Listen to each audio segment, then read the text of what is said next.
This one is called Home Alone. Okay. Best friend's parents were out of town one weekend, and she had the house to herself. Went about her business having dinner, watching TV, then decided to go to bed. She was lying in her bed with her back to her closet when she heard the door open. She somehow pretended to be asleep.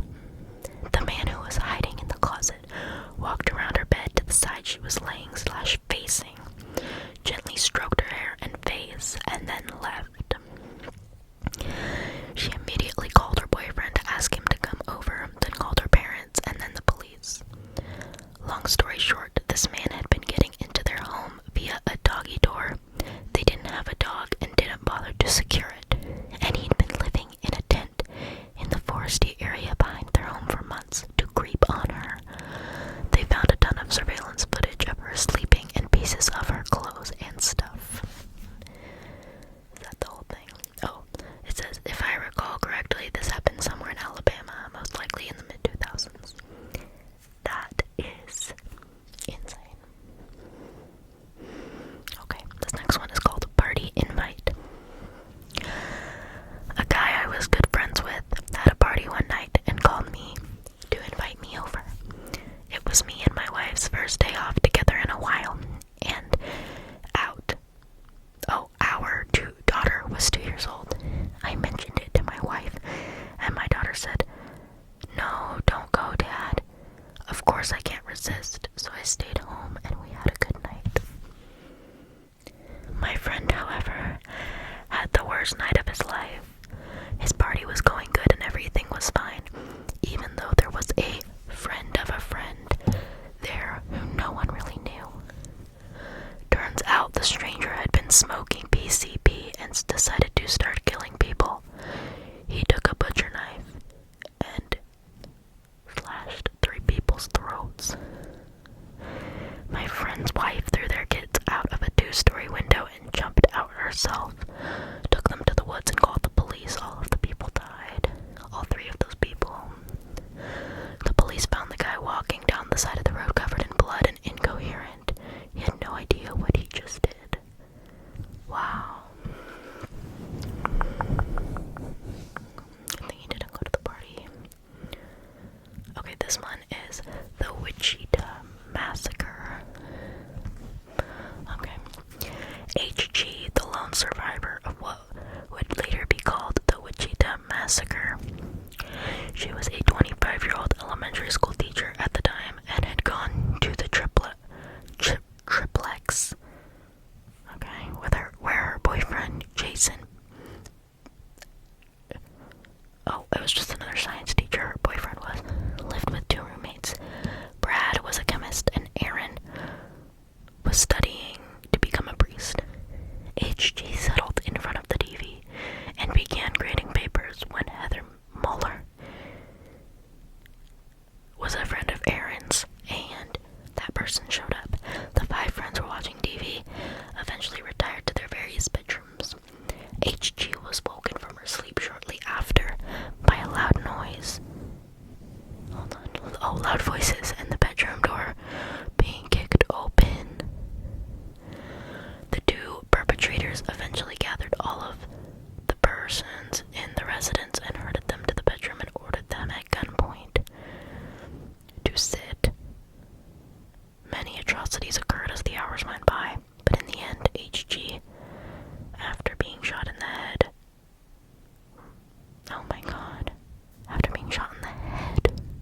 in a frozen soccer field, ran naked for almost a mile to find a house with Christmas lights to beg for assistance.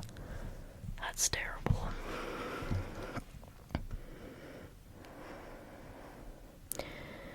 Okay.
USS West Virginia. The USS West Virginia was a ship damaged during the attack on Pearl Harbor.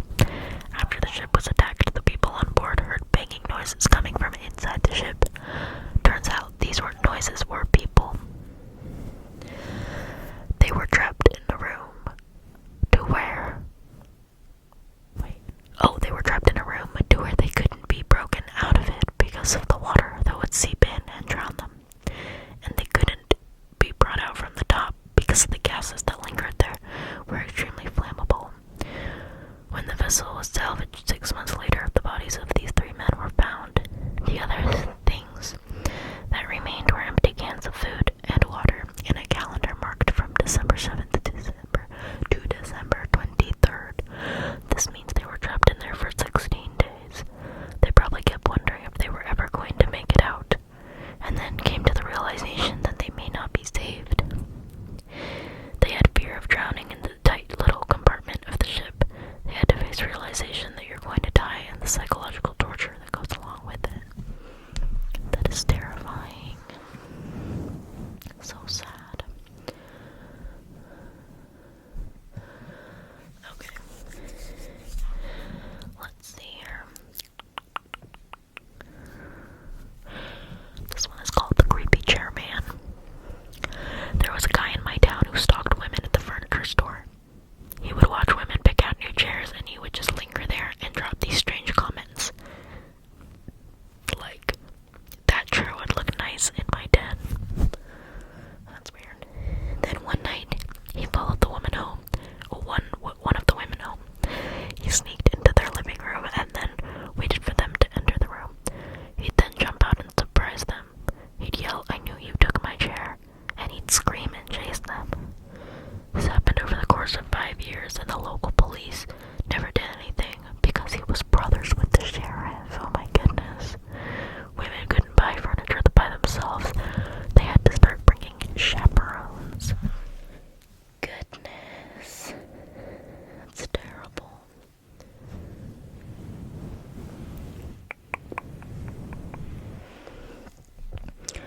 Okay, let's see.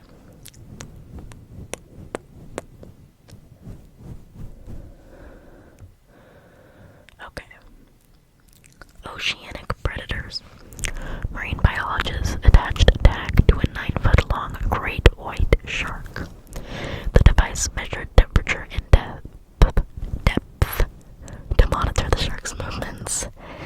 The tag was later found washed up on a beach. Its data showed that for 4 months after it was attached, the female great white abruptly dove to a depth of 1,903 feet. The ambient temperature surrounding the tag spiked from 46 degrees Fahrenheit to 78 degrees Fahrenheit. The data suggested an attack. So this tracker attached to the great white was pulled down rapidly and measured higher temperatures consistent with some animals' internal body temperature. Hold on. This is hard to track. Okay. The tag was found washed up on the beach. The female great white abruptly dove. The tag spiked from 46 degrees to 78, and it suggested an attack. The tracker attached to a great white was pulled down rapidly, and measured higher temperatures consistent with some animals' internal body temperature. Some sort of attack happened, I guess. The whole thing sounds spooky. Spooky.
was gone.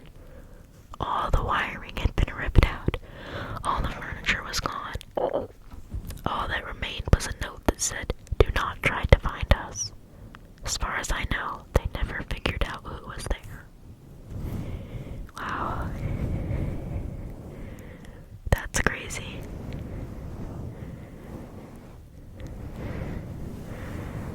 That's insane. Okay. I don't know why, I just thought that one was so good. Okay. Let's go and see what else we can find. So I'm currently on my school computer, so some of the websites wouldn't let me on. So, okay, I found one. The worst visit to the eye doctor ever. I'm an eye doctor, and I had a patient come to me with an infected eyelid. 2 other eye doctors tried to treat and failed. They were dumping all sorts of medicine into it, and it wasn't getting any better. At this point, it was swollen and painful for weeks and had no improvement despite being on tons of meds. Apparently, neither of them thought to flip the lid upside down. You know that gross trick some kids do with their upper eyelids? It was a painful maneuver for her very swollen eyelid, which might explain it. Anyway, there appeared to be what looked like a visible abscess inside the tissue with thick, gooey material. I thought I'd give it a nudge and saw it move. This wasn't an abscess, it was something else.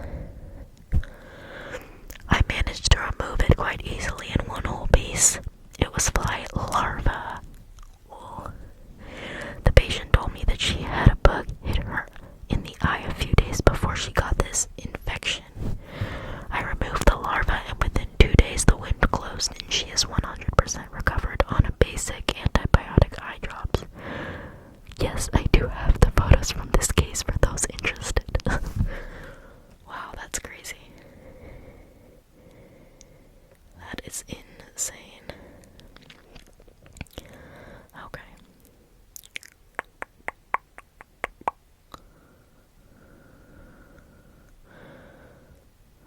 Okay, this one's called Shasta Cronin. The murder of the Cronin family. A deranged pedo named Joseph Edward Duncan was already on the run from the cops for a past sexual assault. He was incredibly charming and manipulative, and was truly pure evil. He camped outside a family's rural home, unseen by them. He picked it out after driving past it and seeing children's toys outside. He watched them from afar, got to know their routine with the intent of kidnapping the children, 10-year-old Dylan and 8-year-old Shasta. He found the lock on the door was broken, entered the home in the middle of the night, and tied up the mom, dad, and teenage son. He put Shasta and Dylan in the car and killed the rest of the family. He traveled around various campsites and cabins with Shasta and Dylan captive, abusing, torturing, and doing a lot of bad things to them. He eventually killed Dylan, but Shasta talked him out, killing her. Jed ended up telling her she taught him how to love. Scary. The scariest part is a CCTV footage of Jed and Shasta at a gas station, because you could easily believe they were just a normal dad and a grumpy daughter if you were an onlooker. Oh wow. Eventually he took her to a diner where he was finally apprehended. When a waitress noticed something was up and Shasta was saved after 7 weeks in his clutches. As he was dragged away, he called to her, promised me you'll visit me in prison, and she said she would. I don't know if she ever did.